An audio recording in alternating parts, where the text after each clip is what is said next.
So I'm here with a real professional pilot. I met him a couple days ago. This is the last day of the Austria Festival in a little town called Kosen. Yeah. So Andy, I found out, is a professional pilot. He's got years of experience. He's worked with many different manufacturers. Can you tell us a little bit about your history and how you got into the sport? Yes. Welcome in heaven. We have a really good day. We had really good days. It was perfect here. I begin with flying. I was 16 years old, and it was my birthday.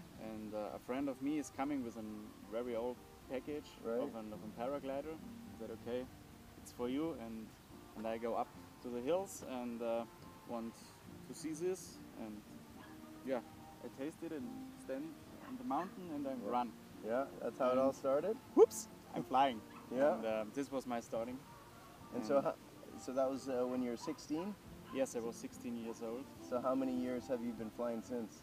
Now I fly 17 years. Wow. And after this, for me it was a really drug. And yes, so I fly every day. After this, every day I can, and I have no chance to get in a normal work. So I want always flying. The day is good, and I want flying. So I fly every day.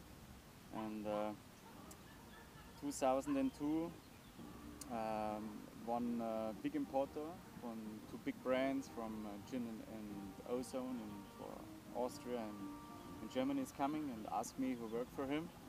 And yes, I start to work for him and to sell the gliders and to some small test flights for the DHV certifications to have a look on it works or it works not. And after this, I go to one of the biggest brands in the world, swing paragliders, and work 6 years for them and R&D.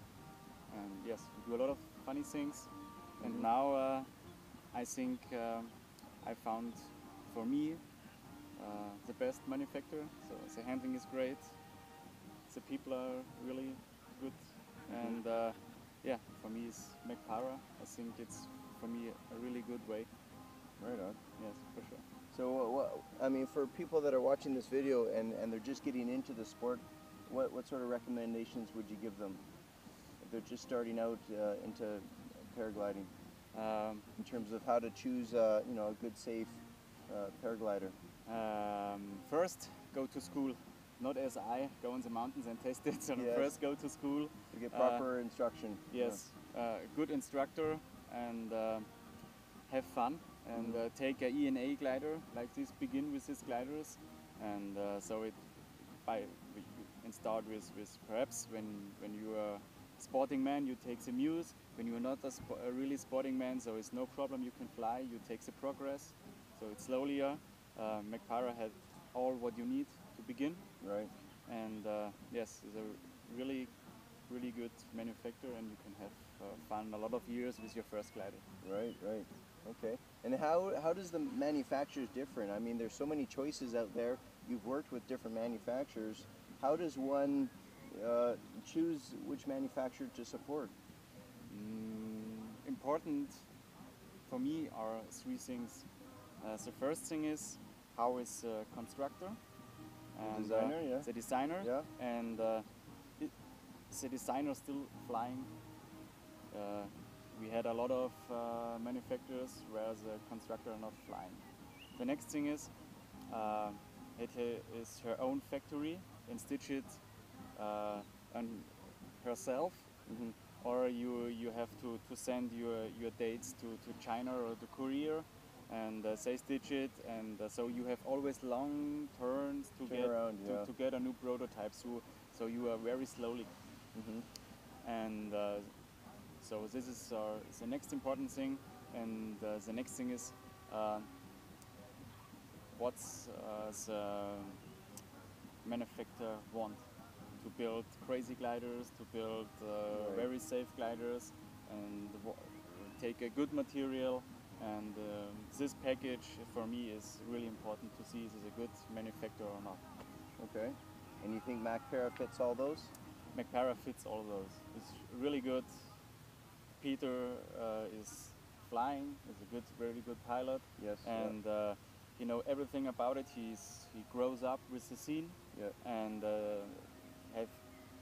can go in their own manufactory, go out of the office and see what the people are stitching, and know a lot of the material. And this is for me is really perfect. Right. And I told him some small details for the Yukon 17. Yeah. And he did the first prototype, and the prototype works very well. So for me, it's really crazy. It's really Cool. good. I'm really Awesome. happy. Right on. So you had the chance to fly the very first prototype. It was the Mac Para Yukon 17. How did you find that? That was yesterday, the day before. For me, it was a big wish to have a new wing for me in 17 square meters, to go up the hills and fly down, to be fast, to have the chance to start with a lot of wind, and the glider have to be safe. And the first what I need when I go with a new glider in the air is to hear on my stomach. When my stomach said, okay, everything's good, the glider is fine, Yeah. so I can do everything with it. Yeah, yeah. For me, the important thing is my stomach. Right on. So you get a feeling of, Yes. of security and comfort, and it just feels right Yes. when you Yes. fly it. Yeah. Oh. I tested gliders from another manufacturer's first prototypes, and it was not so funny. No. So I go in the air and the glider is not flying, and I go down, Nice. have to use the rescue. So Really? Wow. for me it was it's really funny to fly with the Yukon 17. Right on. Good. So where do you see the future of paragliding going? I mean, there's obviously changes over the years. Gliders are getting better, they're getting lighter, getting faster. Where do you see the sport going in 5-10 years? I hope the manufacturers make not the mistake who makes the paragliders too. It's in English. It's hard to say for me. The glider must be easy. So perhaps you know something about surfing, windsurfing. In the last 5 years of windsurfing come the new boards. Yeah. And it was very hard to learn and it, yeah. windsurfing with the new boards. Right. And so the windsurfing goes down. Now everyone goes kiting, no one go Right. windsurfing. So it's really important that all manufacturers create gliders so it's really easy to fly for everyone. But for the better pilots, C and D pilots have to build really good gliders. And I think when I see the gliders now, it was E and B. 2005, I fly with a Chin Boomerang, and it was still the same. Right. But it was not safe. And now you have an E and B glider, and you have the same glide ratio to fly. Right. It's really crazy, and I think it's going forward in the next years. Right. The products they just keep getting better and better. Getting better and better. Easier to fly. Easier to fly. But the R&D turns are longer. Years before it was really easy to make the last things on the line. So 1 centimeter, no problem, you can fly. Right.